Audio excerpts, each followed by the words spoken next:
இப்பொழுது வைத்திருக்கிறார்கள். நமஸ்தே வாயோ நவீனாதீவு வீடாதிபதிகளுடைய அனைத்து சைவ அடையாளத்தை உடனடியாக எடுக்க வேண்டும். உலகம் போற்றும் ஆத்மீக அன்னை இன்றைய நாளில் ஒரு சிறப்பான நிகழ்வு. சைவ கோயிலை விடவில்லை என்று இன்னும் ஒருவரும் ஆர்ப்பாட்டம் செய்யும். அனைவருக்குமே வணக்கம். இன்றைய நாள் நிற்கக்கூடியது யாழ்ப்பாணம் தெல்லிப்பளை துர்காதேவி தேவஸ்தானம் அம்மனுடைய ஆலயம். பின்னால் கோபுரம் நீங்கள் பார்க்கக்கூடிய மாதிரி இருக்கும். அம்மனுடைய ஆலயத்துக்கு முன்னாடி நிற்கிறோம். என்ன விஷயம்னு பார்த்தீங்கன்னா, இன்றைய நாளில் ஒரு சிறப்பான நிகழ்வு, 101வது பிறந்த நாள் நிகழ்வு. யாருக்கு என்று பார்த்தீங்கன்னா, சிவத்தமிழ் செல்வி தங்கம்மா அப்பாக்குட்டி அவர்களுடைய 101வது பிறந்த நாள் நிகழ்வு. இன்றைய நாளில் பார்த்தீங்கன்னா, இந்த ஆலயத்திலிருந்து பூஜை வழிபாடோட ஆரம்பமாகி நிகழ்வுகள் சிறப்பாக இடம்பெறதுக்கு இருக்குது. சிவத்தமிழ் செல்வி தங்கம்மா அப்பாக்குட்டி என்று சொன்னால் தெரியாதவர்கள் இல்லை என்று தான் சொல்ல வேண்டும். ஏனென்றால் உலகம் போற்றக்கூடிய, தேசம் போற்றக்கூடிய அன்னையாக இருக்கக்கூடியவர் தான் எங்களுடைய இந்த சிவத்தமிழ் செல்வி அப்பாக்குட்டி தங்கம்மா அவர்கள். ஈழத்தில் ஏழை குழந்தைகளுக்கு வாழும் தெய்வமாக இருந்த சிவத்தமிழ் செல்வி நீங்கள் எல்லாருமே அறிந்திருப்பீங்க. அங்கே நீங்கள் நான் சொல்லும் பொழுது நீங்கள் அங்கே பார்க்கக்கூடியமாக இருக்கும். அந்த பிள்ளைகள் பெண்கள் காப்பகத்தில் இருக்கக்கூடிய, இல்லாட்டி பெண்கள் பராமரிப்பு நிலையம், பெண் சிறுவர்களுக்கான நிலையத்தில் இருக்கக்கூடிய பிள்ளைகள்.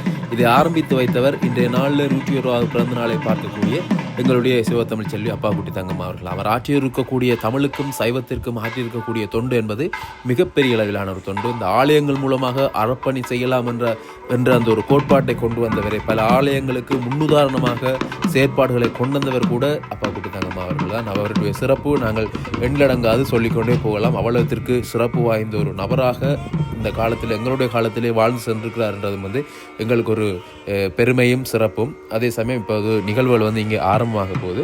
ஆலயத்துக்குள்ளே பூஜைகளை நிறைவு செய்து கொண்டு இப்பொழுது இங்கே சிவாச்சாரியர்கள் உட்பட அங்கே நீங்கள் பார்க்கலாம் 6 திருமுருகன் அவர்கள் இப்பொழுது தலைமை தாங்கி இந்த நிகழ்வுகளை நடாத்தி கொண்டிருக்கக்கூடியவர். அதே சமயம் சிவபூமியினுடைய தலைவராகவும் இருக்கக்கூடியவர் அங்கே நீங்கள் பார்க்கலாம் நிகழ்வுகள் ஒழுங்கமைத்துக் கொண்டிருக்கின்றார்.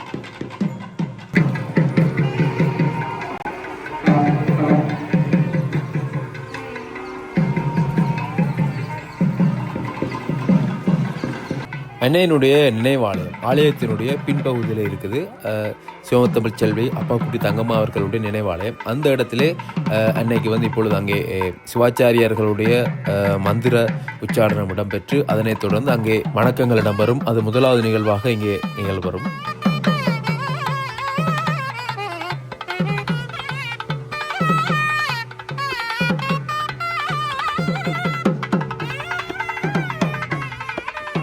வெறுமனவே அன்னையனுடைய இந்த பிறந்தநாள் விழா ஒரு பிறந்தநாள் விழாவாக நின்று விடாது, அறக்குடை விழாவும் இணைந்தே இந்த இடத்தில் இடம்பெறுகின்றது. உண்மையாகவே இன்றைய நாளில் பாடசாலைகளுக்கான உதவிகள் வழங்கப்படும். அதே சமயம் பார்த்தீங்கன்னா வைத்தியசாலைக்கான உதவிகள், புற்றுநோய் வைத்தியசாலைக்கான உதவிகள் என பல்வேறுபட்ட உதவிகள் இன்றைய நாளில் அன்னையின் பேரில் அவர்களுக்கு வழங்கப்படக்கூடிய அந்த நிகழ்வும் சிறப்பாக வருடம் இடம்பெற்று கொண்டு தான் இருக்கின்றது இங்கே. அப்படியாக இன்றைய நாள் இடம்பெறக்கூடிய இந்த விஷயங்கள் பார்க்கலாம். இப்பொழுது இங்கே இடம்பெறக்கூடிய இந்த விஷயங்களை பார்க்கலாம்.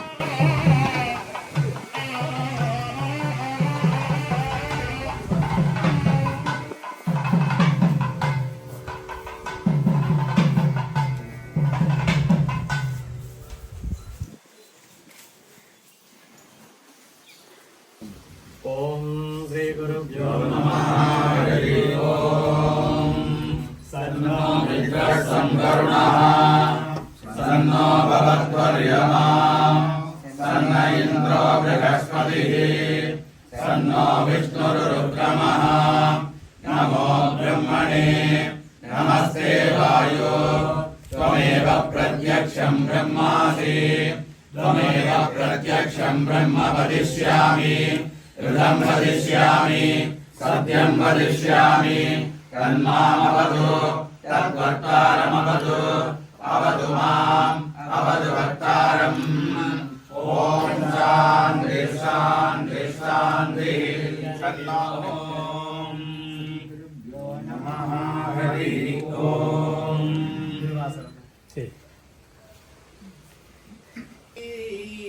உள்ளம் பொய்தான் தவிந்து போட்டி செய்ய போட்டி என்னும் கைதான் நழுவிடேன் உடையாய் கண்டுகொள்ளேன். நாடகத்தால் உன்னுடையார் போல் நடித்து நான் நடுவேன். வீடகத்தே முந்திருவான் மிகப்பெரும் விரைகின்றேன். ஆடல் தீர்மணிக்குன்றேரா அன்புணக்கன் ஊடகத்தே உருவ தந்துவர்களும் உடையாடே திருச்சிற்றம்பலம். மந்திரங்கள் ஓதப்பட்டு அங்கே திருவாசகம் இசைக்கப்பட்டு தற்பொழுது அங்கே வழிபாடுகள் இடம்பெற்றுக் கொண்டிருக்கின்றது. மலர்கள் தூவி அஞ்சலி செலுத்தப்படக்கூடிய அந்த நிகழ்வு இன்றைய நாளில் இங்கே சிறப்பு விருந்தினர் பிரதம விருந்தினராக வந்திருக்கக்கூடியவர்கள் அவர்களுடைய அஞ்சலி நிகழ்வுகள் வந்து இங்கே வந்து இடம்பெற்றுக் கொண்டிருக்குது. அதனைத் தொடர்ந்து பார்த்திங்கன்னா அன்னையினுடைய திருவுருவம், அன்னைக்கான திருவுருவம் வந்து ஆலயத்தினுடைய முன்றல் பகுதியில் வந்து நாங்கள் பார்க்கக்கூடியமாக இருக்கும். அந்த அன்னையினுடைய திருவுருவத்திற்கான மாலை அணிவித்துக்கக்கூடிய நிகழ்வு, அந்த நிகழ்வுகள் வந்து இப்பொழுது இங்கே இடம்பெற போது தொடர்ந்து நாங்கள் இப்போ அந்த காட்சிகளை வந்து பார்க்கக்கூடியமாக இருக்கும்.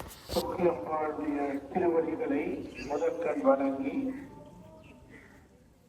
உலகம் போற்றும் ஆன்மீக அன்னை சிவத்தமிழ் செல்வி பண்டிகை கலாநிதி தங்கம்மா அப்பா குட்டி அம்மா அவர்களுடைய 101வது பிறந்த நாள் நன்னாளிலே இப்பொழுது உருவச் சிலை வழிபாடு ஆரம்பமாகும்.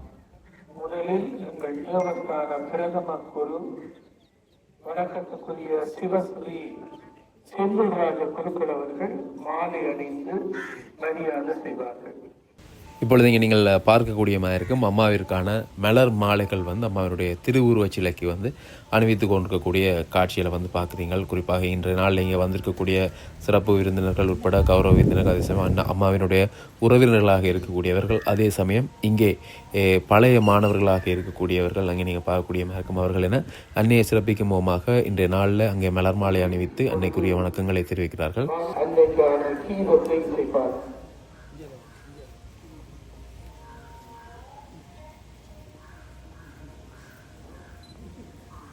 நதியில் விளக்காய் நீ இருந்தாயும் அருமை புரியாமலே நாம் இருந்தோம். முழுகி அழுதே தேடுகின்றோம். நீ ஓடிய வழிதான் தெரியவில்லை.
அன்னைக்கான கீதம் இசைக்கப்பட்டு அருகில் இருக்கக்கூடிய திருமறை மண்டபத்திலே பார்த்தீங்கன்னா அன்னைக்குரிய தீபாராதனை காட்டக்கூடிய அந்த அஞ்சலி நிகழ்வுகள் வந்து வணக்கங்கள் வந்து இந்த இடத்துல இடம்பெற்று கொண்டிருக்குது.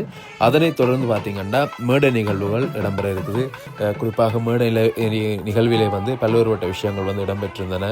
ஆரம்பத்திலே வந்து இறைவணக்கத்துடன் ஆரம்பமாகி தொடர்ந்து வந்து பல பேருடைய உரைகள் வந்து இடம்பெற்றிருந்தன. சிறப்பு விருந்தினர், கௌரவ விருந்தினர் அவர்கள் என. அதனைத் தொடர்ந்து சிறப்பாக வந்து தலைமை உரையினை வந்து ஆறு திருமுருகன் ஐயா அவர்கள் உரையாற்றியிருந்தார். அவர்களுடைய அந்த உரையினுடைய முழுமையான பகுதி வந்து இந்த இடத்துல பதிவு செய்திருக்கிறேன். உண்மையாகவே ஒரு சிறப்பான உரையாக அமைந்திருந்தது. சைவர்களுக்கு பல விஷயங்களை சொல்லக்கூடிய ஒரு உரையாகவும் இருக்குது. இந்த உரையில் வந்து நிறைய விஷயங்கள் உள்ளுக்கு அடங்கி இருக்குது. தொடர்ந்து நீங்கள் அந்த உரையினை வந்து கேட்கக்கூடியமாக இருக்கும். ஒரு புண்ணிய பூமி. இந்த மண்ணிலே 1925ஆம் ஆண்டு ஜனவரி மாதம் 7ஆம் தேதி அப்பா குட்டி தையல் பிள்ளை செய்த மாணவத்தால் உதித்தவர் அன்னை சிவத்தமிழ் செல்வி தங்கம்மா அப்பா குட்டி அம்மா அவர்கள். 5 வயதிலேயே திருமுறைகளை மனனம் செய்கின்ற ஆற்றல் பெற்றவர்.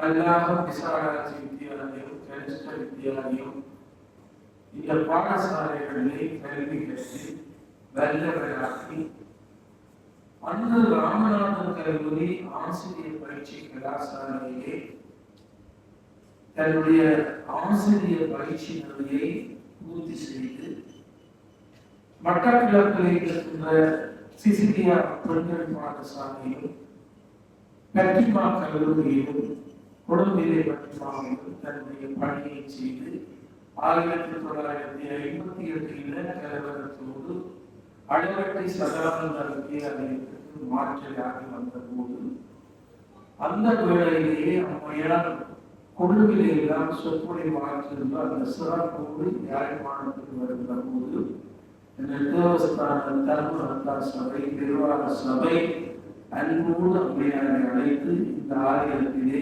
உறுப்பினராக பின்பு ஜனாதிபதியாக நியமனம் செய்து அம்மையார் அவர்கள் கோயில் தனக்கு வாழ்வுக்கு கருதி அருள்பணியாற்றிருந்த போது ஜூனியர் கல்லூரியினுடைய புகழ்பூத்த அதிபர் ஐபி துரன் அவர்கள் தங்கள் ஜூனியர் கல்லூரி பாடசாலையின் தமிழ் துறையின் தலைவராக இந்த பண்டிதர் விளங்குகிற அம்மையாரை அழைத்து உயர்தர வகுப்பு மாணவர்களுக்கு தமிழ் கற்பிக்கவும் ஏனைய மாணவர்களுக்கு சமயம் கற்பிக்கவும் அம்மாவை நியமித்தார்கள்.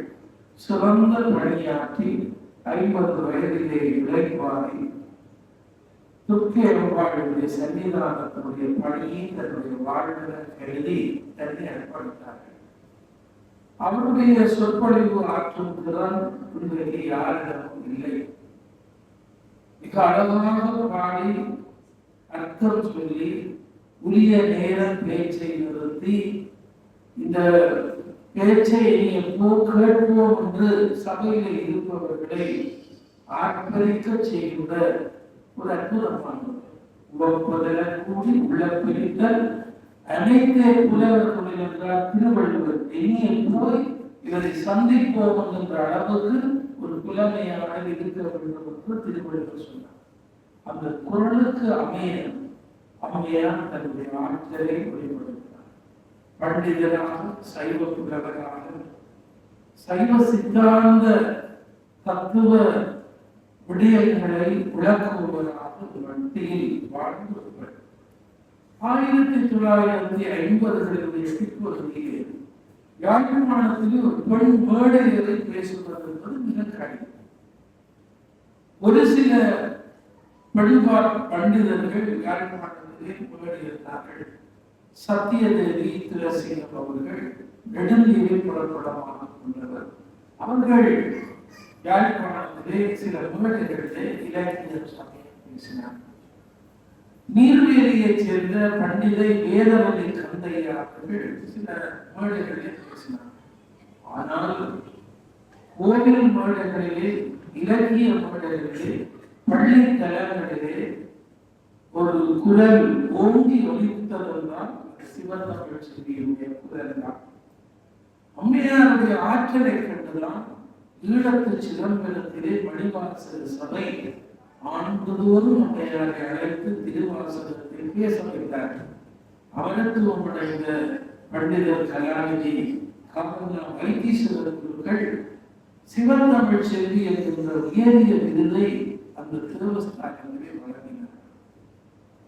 அம்மையாருடைய சொல் தன்மை அவர்கள் பேசினால் அதில் எழுவாய் பயனிலை செயல்படும் எல்லாமே ஒரு ஒழுங்கிலே ஒற்றுப்பள்ளி ஒரு வார்த்தையிலே பிழை இருக்க மாட்டார். அந்த அளவு நுட்பமாக பேசுவார். கண்ணீர் என்ற குரலிலே திருமுறைகளை பாடுவார். அவரை பொறுத்தவரை இலக்கியம் நிறைந்த தெளிவோடு இருந்தார். ராமநாதன் கல்லூரியிலே சுந்தரராய ஐயங்காருக்கு இந்தியாவிற்கு வந்து பெரிய கல்வி மன்றம் முறையாக கம்பராமாயணம் கேட்டது. கம்பராமாயணத்திலே எந்த சந்தகத்தை கேட்டாலும் அம்மா விதித்துரைப்பார். கம்பன் விழாக்களிலே அம்மா ராமாயணத்தை பற்றி நல்லூர் வீதியிலே பேசுகின்ற போது எல்லாரும் ஆச்சரியமாக கேட்டார்கள். ராமாயணத்தை பேசுவதற்கு ஒரு பெண் யாழ்ப்பாணத்திலே அம்மாவை தருகிறார். அந்த அளவு சிறப்பாக பேசுவார். சைவ சித்தாந்தத்தை பற்றி சிறப்பாக பேசிய காரணத்தினாலே இந்தியாவிலே சென்னை சைவ சித்தாந்த சமாஜம் ஆரண்யத்திலே நடாத்திய பவள விழாவுக்கு அன்னையை அழைத்து கௌரவித்து தலைமை நடத்த வைத்தார்.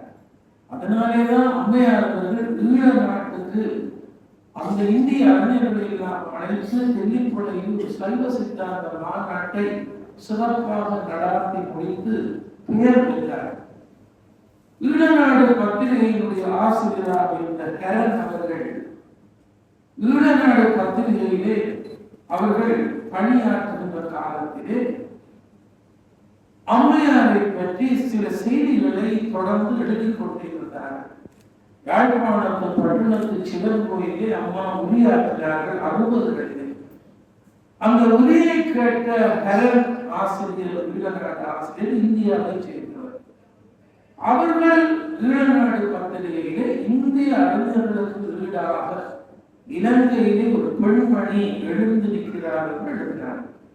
அந்த கரண் ஆசிரியருடைய அந்த ஆசிரியர் தலையங்கம் அம்மாவை மேன்மைப்படுத்தியது.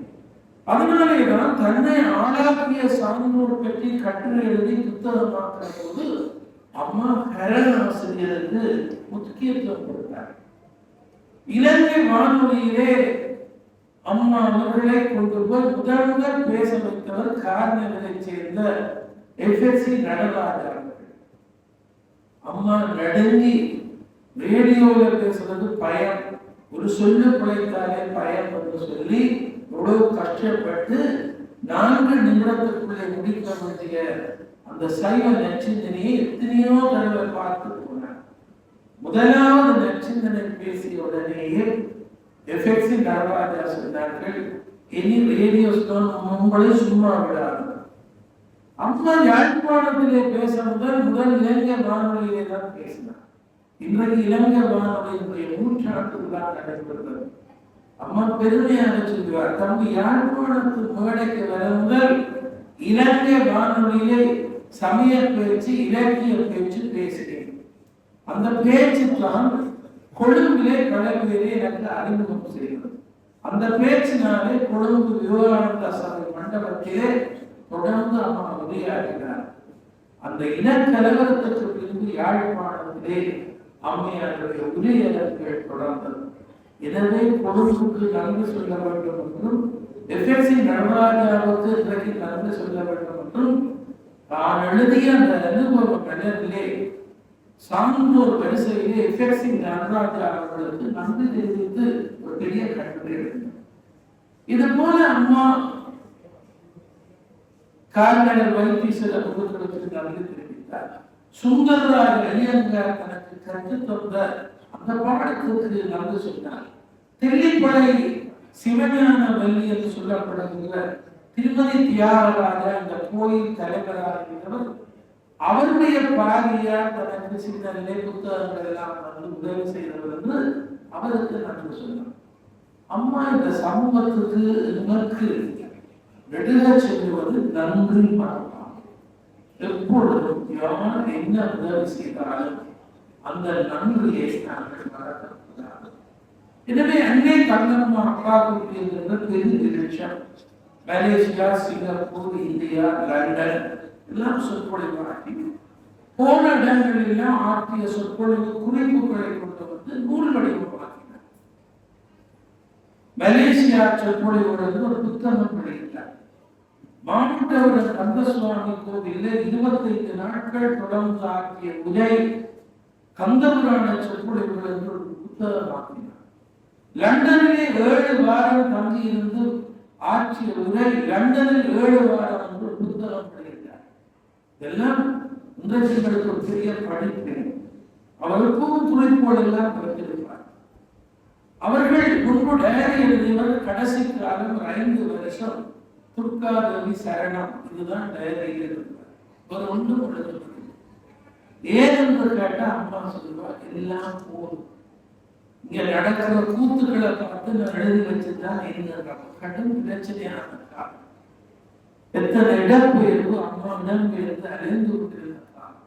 இனிமேல் டயரியில துர்காதேவி சரணம் தான். கடைசி ஒரு 5-6 வருஷம் வேறு ஒன்றும் எழுதுவதில்லை. துர்காதேவி சரணம் விடியல் எடுப்பார்.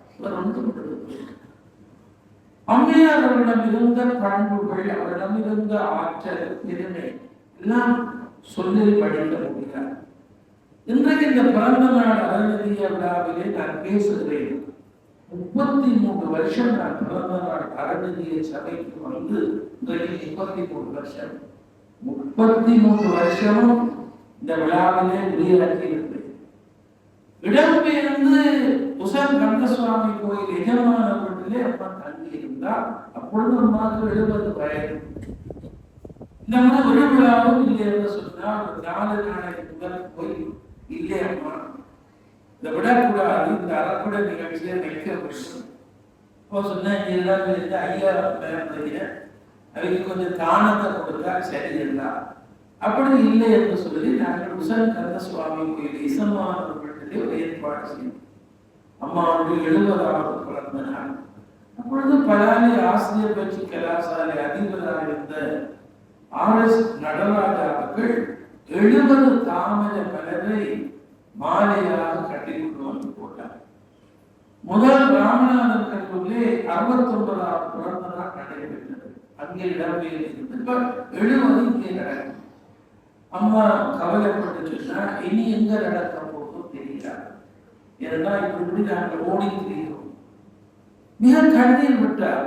ஆனால் 70வது பிறந்த தினத்திலும் நாங்கள் விடவில்லை.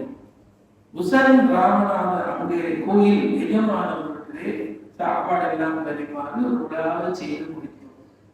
79 திரும்பி ராமநாதன் கல்லூரிக்கு வந்து சேர்ந்து அங்கே விழா செய்யப்பட்டது. இப்படி ஒவ்வொரு அனுபவங்கள் இந்த 33 வருஷ விழாக்கள் அன்பான நடைபெறும்.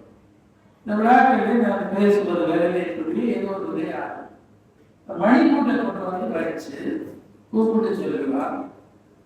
யாராவது கூட பேசினார் இந்த மணிக்கூட்டம் பார்த்துட்டு நீரா போய் அம்மா சொல்றா பேச்சை நிப்பாட்டு, அம்மா சொல்றா பேச்சை நிப்பாட்டு சொல்லணும்.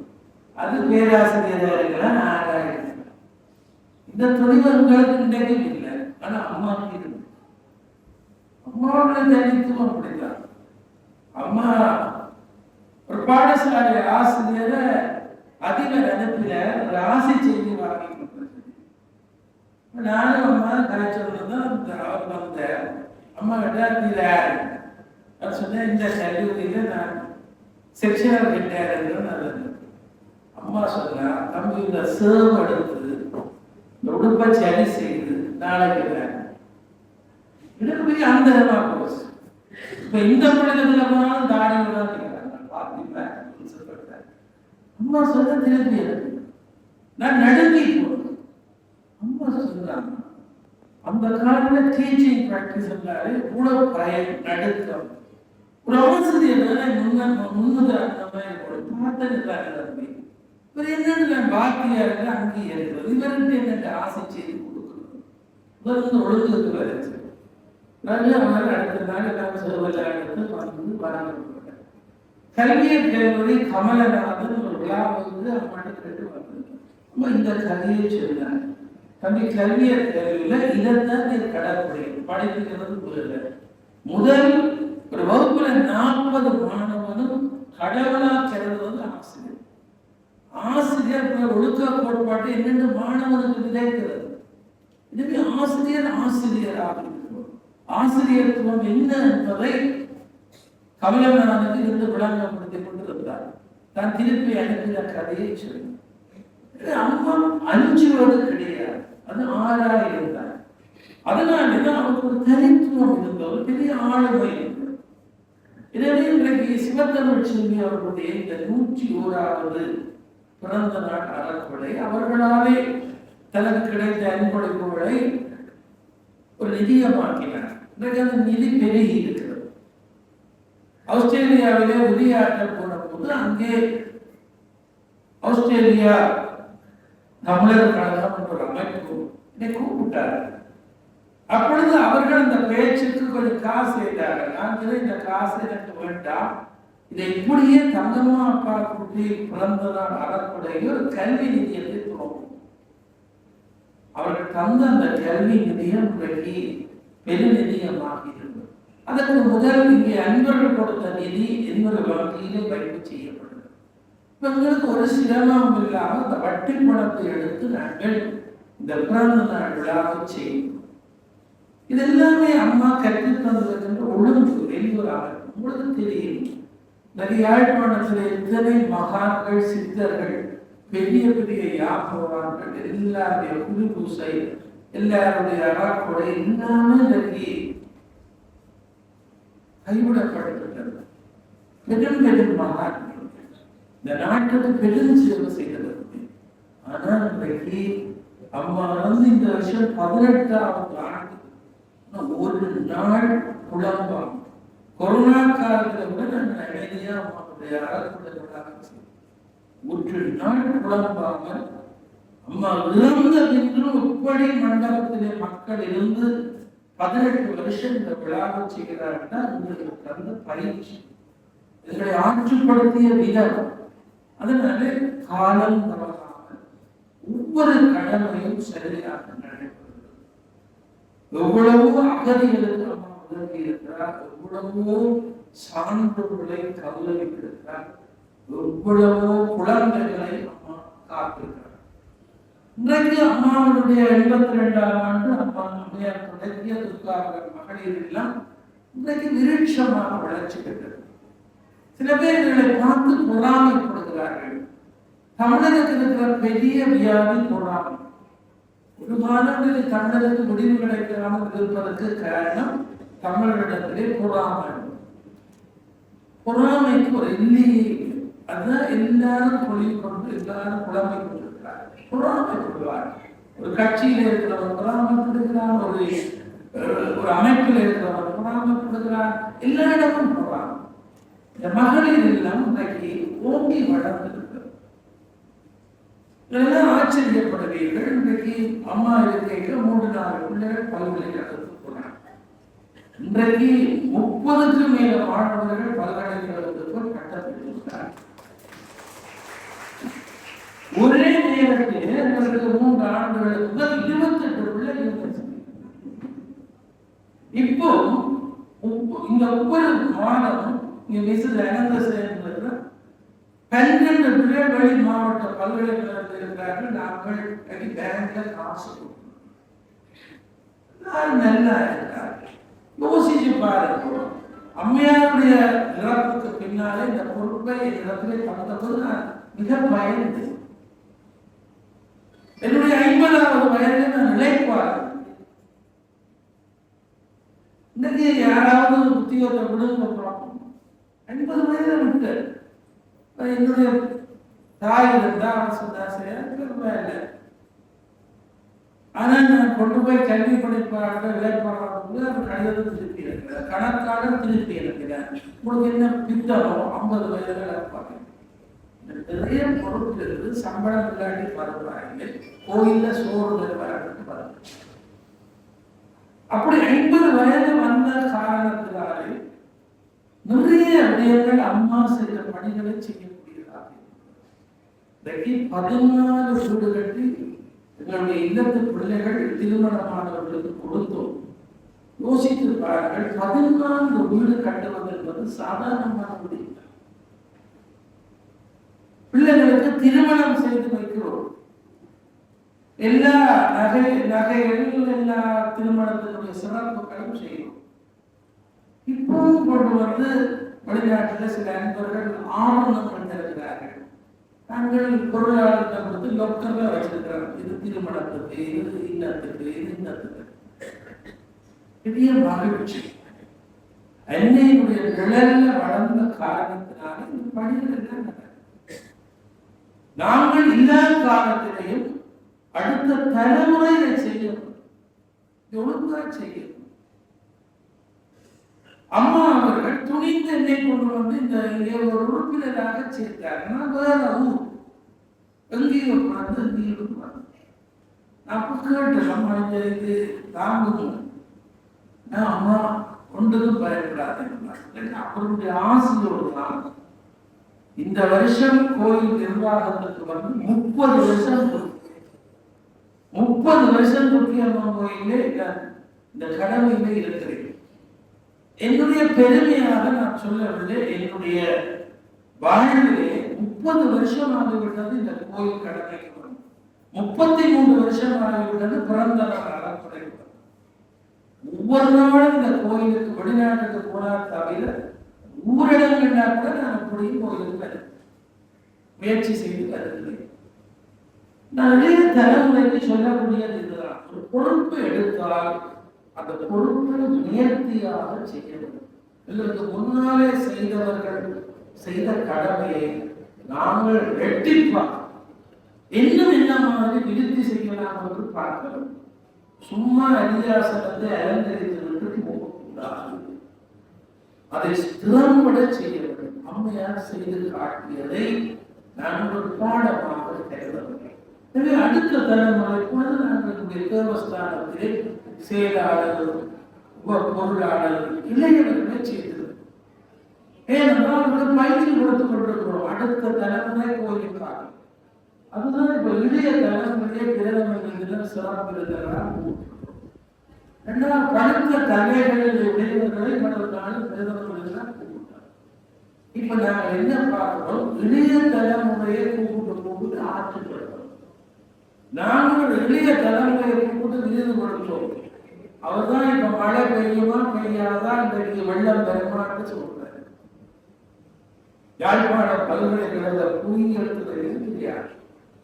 இப்ப என்னுடைய நிர்வாகத்தில் சொல்லினா, சார் நாங்கள் அதை கூப்பிட்டு கவிதை வச்சது அம்பாளுடைய ஆசை, அந்த நேர்வு அடிக்கிறது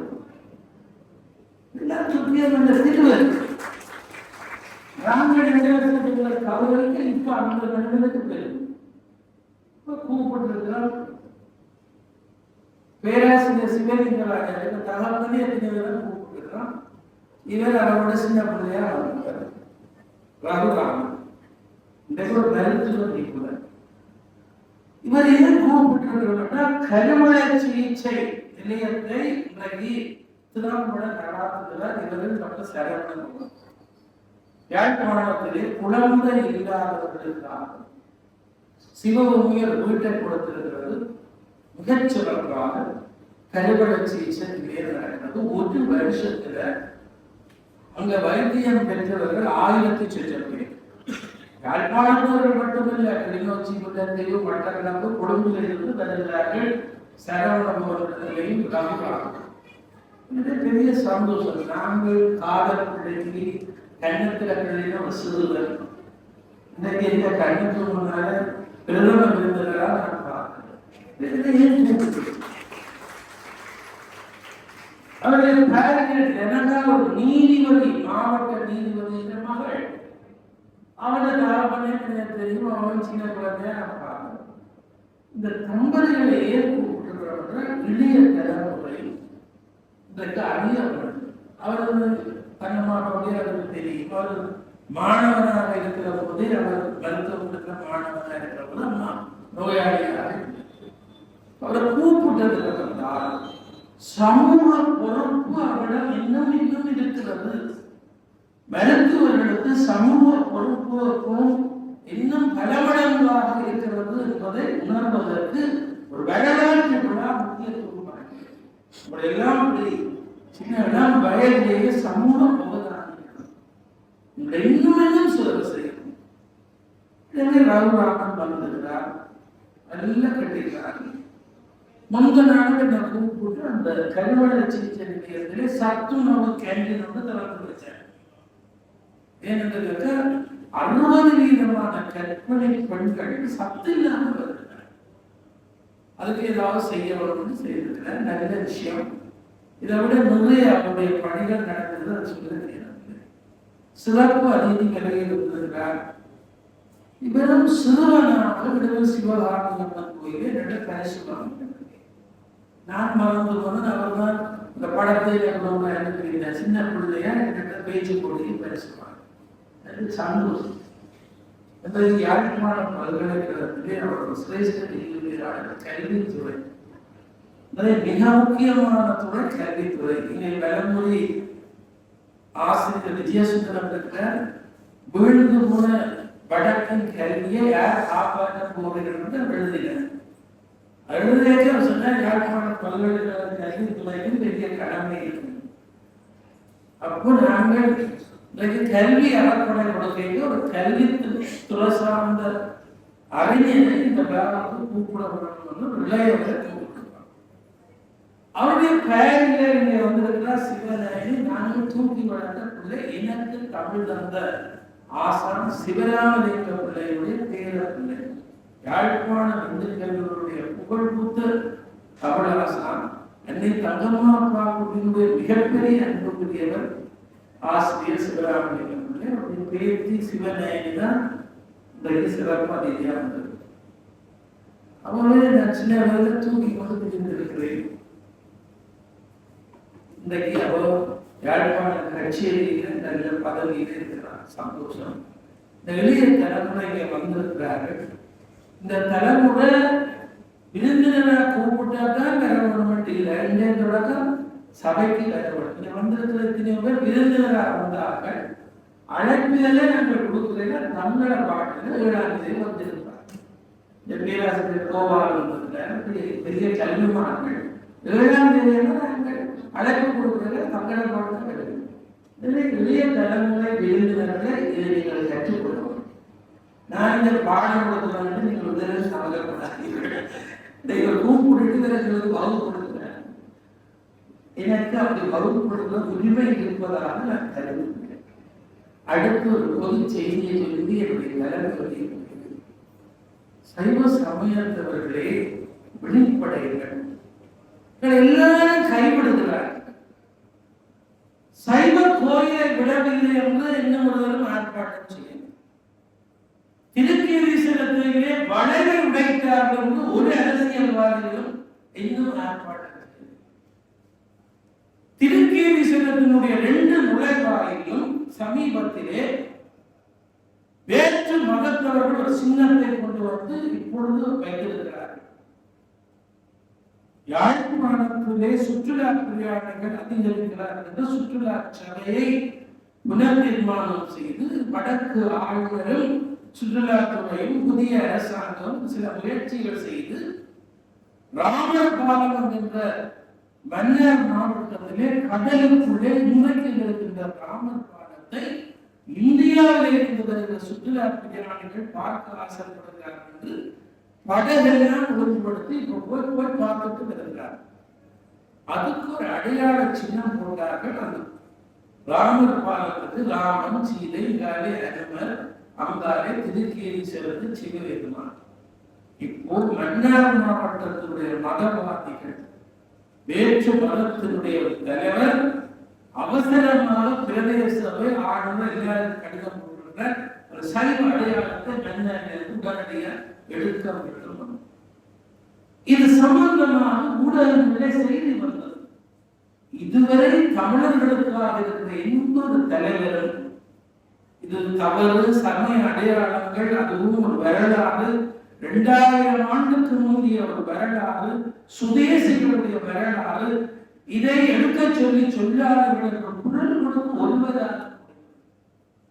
எனக்கு மிகப்பெரிய கவலை, இன்னும் ஜடையம்மாவிடம் மடம் விடவில்லை, இன்னும் தரிசன கொட்டல் நடாத்துகின்ற சைவ சான்றோராக இருந்த சுவாமிகளுடைய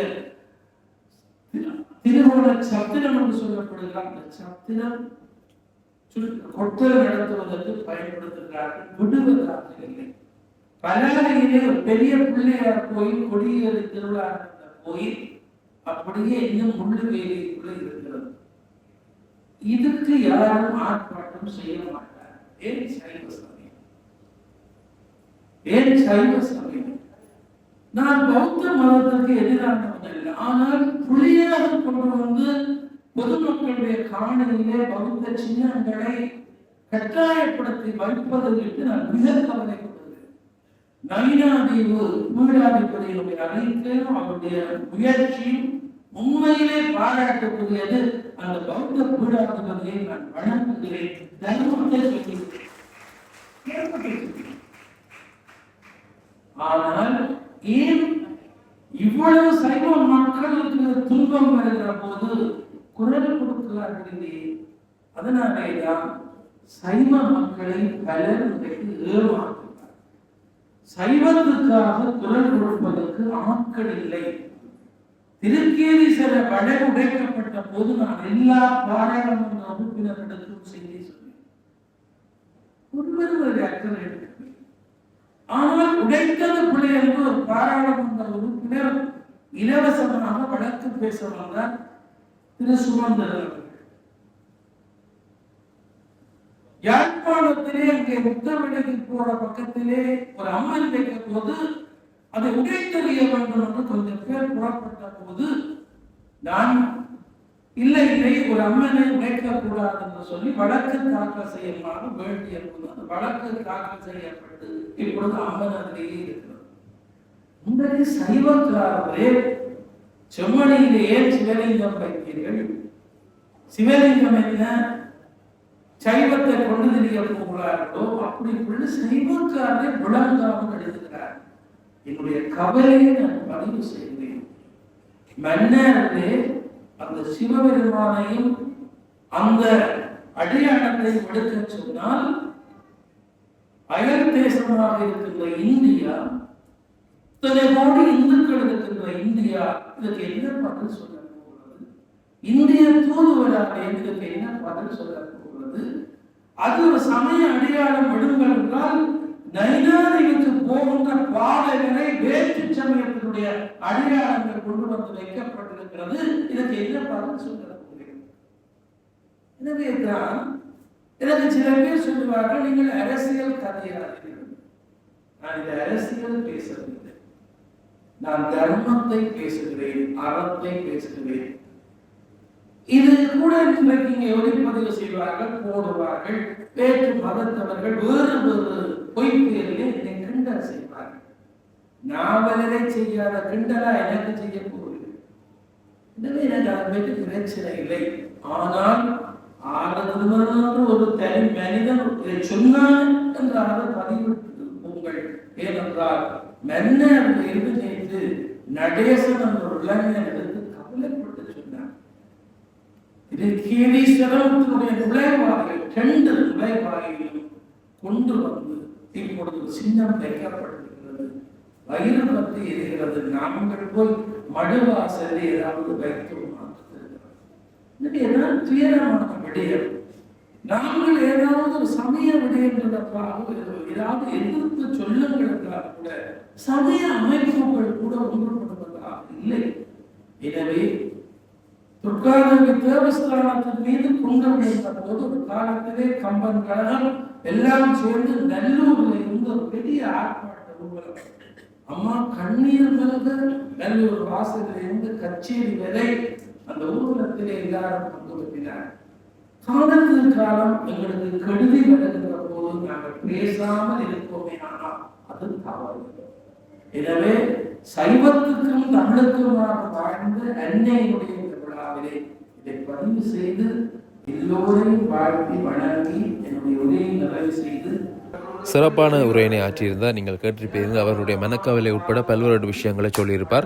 இவற்றில் நாங்கள் அக்கறை செலுத்த வேண்டிய பல விஷயங்களும் அங்கே அடங்கியிருப்பதை நீங்கள் பார்த்திருப்பீங்க. அதைத் தொடர்ந்து இங்கே கௌரவிப்பு நிகழ்வுகளும் இடம்பெற்றிருந்தது. அப்படியாக இன்றைய நாளில் சிறப்பாக கௌரவிப்பு நிகழ்வுகள், அதே சமயம் அறக்குடையென பாடசாலைகளுக்கான உதவி திட்டங்கள் கொடுக்கப்பட்டது, அதே சமயம் வைத்தியசாலைக்குரிய உதவி திட்டங்கள் கொடுக்கப்பட்டது. அப்படியாக ஒரு சிறப்பான நிகழ்வாக இந்த அன்னையினுடைய பிறந்த நாள் நிகழ்வு இன்றைய நாளில் அரங்கேறி இருந்தது. அப்படியாக இந்த காணொலியை பார்வையிட்டு உங்களுக்கு நன்றி. காணொலி தொடர்பான கருத்துக்களை தெரிவிங்க. மற்றும் ஒரு காணொலியில் உங்களை சந்திக்கின்றேன். நன்றி, வணக்கம்.